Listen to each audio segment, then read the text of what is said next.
I think the point is that every time I start a book, I can see what it ought to be.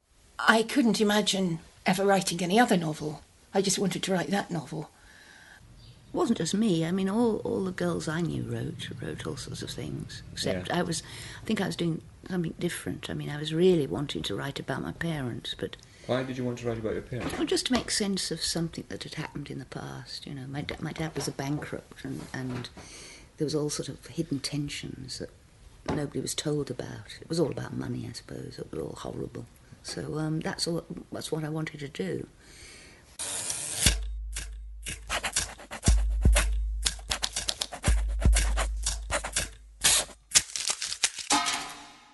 Who do you show the book to first?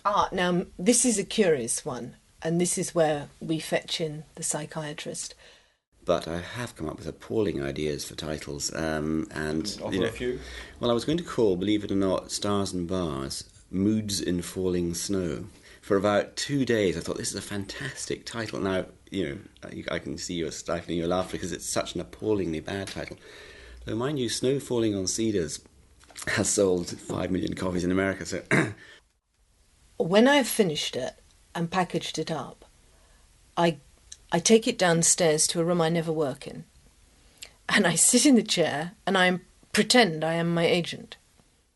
I conceived that the thing to do in order to get hugely famous and highly successful was to write something wonderfully impressive that would astonish the world when I was 12. And I say, oh, here's another novel by Anne Vine. Let's see what she's written now. And I read it as if I were a perfect stranger.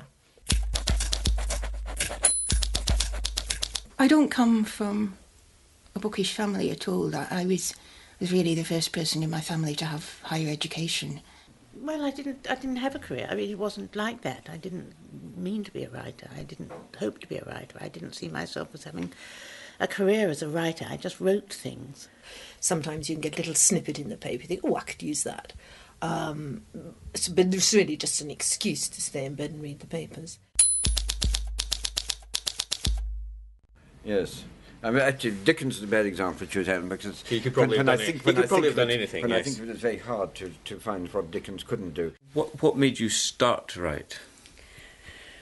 God knows. I mean, I think I write because I can't so far think of a way of stopping. By the time you've got an actual 4 typed sheets, and you've read it over and over so often, because I read everything aloud over and over and over, and every night. So if I've done 15 pages, I read 15 pages at night. If I've done 82 pages, I read 82 pages aloud.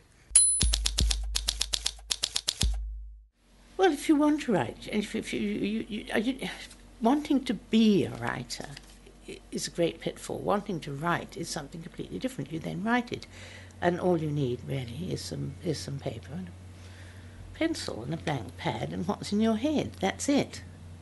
I keep telling people this. They look at me very crossly. No,